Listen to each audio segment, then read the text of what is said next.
আরবিতে বলা হয় যুলকদা, বাংলায় বলা হয় জিলকদ। এই জিলকদের অর্থ হলো স্থির হওয়া, বিশ্রাম করা। এই জিলকদ মাস হলো সম্মানিত একটি মাস। 12টা মাসের ভিতরে 4টি মাস আছে সম্মানিত।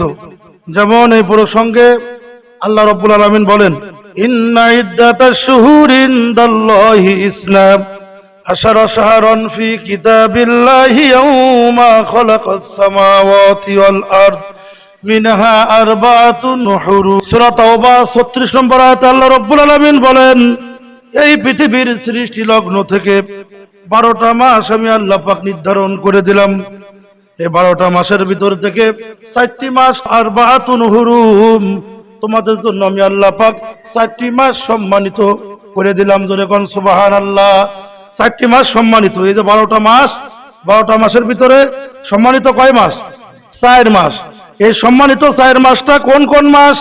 বুখারী শরীফের 4662 নম্বর হাদিস হযরত আবু বকর সিদ্দিক রাদিয়াল্লাহু তাআলা আনহু তিনি বর্ণনা করেছেন, আন আবি বকর রাদিয়াল্লাহু তাআলা আনহু আনিন নবী সাল্লাল্লাহু আলাইহি ওয়াসাল্লাম মিনহা আরবাতুন হুরুম সালাসাতু মুতাওয়াবিয়াতুন যুলকাদা যুলহজ্জা ওয়াল মুহররম ওয়া রজবুন মুতারাল্লাযী বাইনা জুমাতাহু ওয়া শাবান।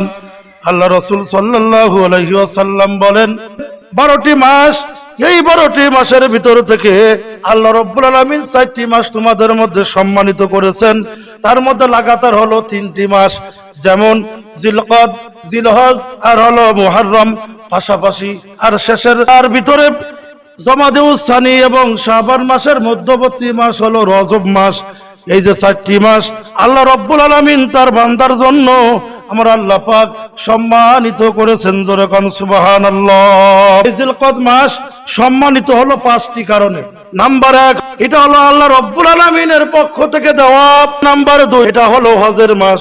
শাওয়াল, জিলকদ এবং জিলহজ এই 3টি মাস হলো হজের মাস।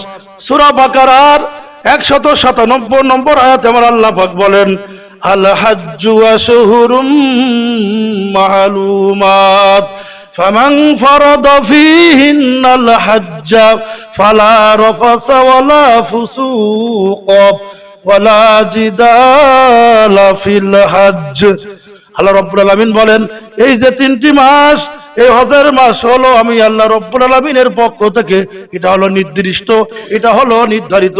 সুতরাং এই শাওয়াল, জিলকদ এবং জিলহজ এই 3টি মাসে হজ করা লাগবে। কেউ যদি রমজান মাসে হজ করে তার হজ হবে নাকি? হবে? তার হজ হবে না। কোন ব্যক্তি যদি রজব মাসে হজ করে তার কিন্তু হজ হবে না। সুতরাং এটা আল্লাহ রাব্বুল আলামিনের পক্ষ থেকে আইন। আল্লাহ রাব্বুল আলামিনের পয়গম্বর বলেন, ওয়াশহুরুল হজ্জিল্লাতী যাকারাল্লাহু তাআলা ফি কিতাবি শাওয়াল, জিলকদা, যুলহজ। যেরকম সুবহানাল্লাহ। আল্লাহর নবী বলেন, এই 3 মাস হলো হজের মাস। এই মাসে যুদ্ধ বিগ্রহ করা নিষিদ্ধ। আল্লাহ রাব্বুল আলামিন বলেন, ইয়াসালুনাকা আনিশ শাহরিল হারাম কিতালিন ফীহি কুল কিতালুন ফীহি কাবীর। আল্লাহ রাব্বুল আলামিন বলেন, নবী হে, আপনাকে যদি কেউ প্রশ্ন করে, লোকেরা যদি আপনাকে বলে এই মাসে যুদ্ধ করা কি নিষিদ্ধ, আপনি বলে দেন এই মাসে যুদ্ধ বিগ্রহ করা আল্লাহ রাব্বুল আলামিনের পক্ষ থেকে নিষিদ্ধ। কিতালুন ফীহি কাবীর। আল্লাহ রাব্বুল আলামিনের কাছে এই মাসগুলিতে যুদ্ধ বিগ্রহ করা আল্লাহ পাকের কাছে এটা হলো অপছন্দনীয়। নাম্বার 3 হলো এটা হলো 2 ঈদের মাঝখানের মাস। তার মানে হলো আমরা বিগত যে ঈদটা পালন করলাম এটা হলো শাওয়াল মাসের 1ম তারিখ, ঈদ উল ফিতর। কথাখান ঠিক কিনা? আর এখন এই যে আমরা মাঝখানে যে মাসটা হলাম এটা হলো সেই জিলকদ যে মাসের আলোচনা করতেছি।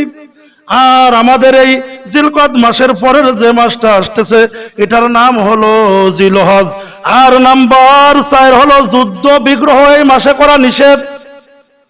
এই মাসে যুদ্ধ বিগ্রহ করা যাবে না।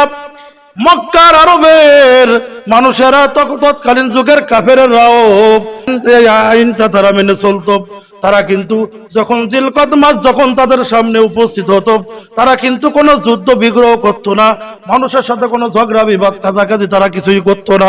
জিলকদ মাস যখন মানুষের সামনে উপস্থিত হতো, এই জিলকদ মাস মানুষের সামনে উপস্থিত হওয়ার পর ওই তৎকালীন আরবের মানুষেরা তারা তরবারি তারা খাপের ভিতরে ঢুকায় রাখতো, আর তীরগুলি তাদের বাক্সের ভিতরে ঢুকায় রাখতো।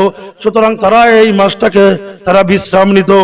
আর 5 নম্বর হলো, এই মাসে আল্লাহ রব্বুল আলামিন অনেকগুলো ঐতিহাসিক ঘটনা আমার আল্লাহ পাক ঘটিয়েছেন। জোরে কান সুবহানাল্লাহ।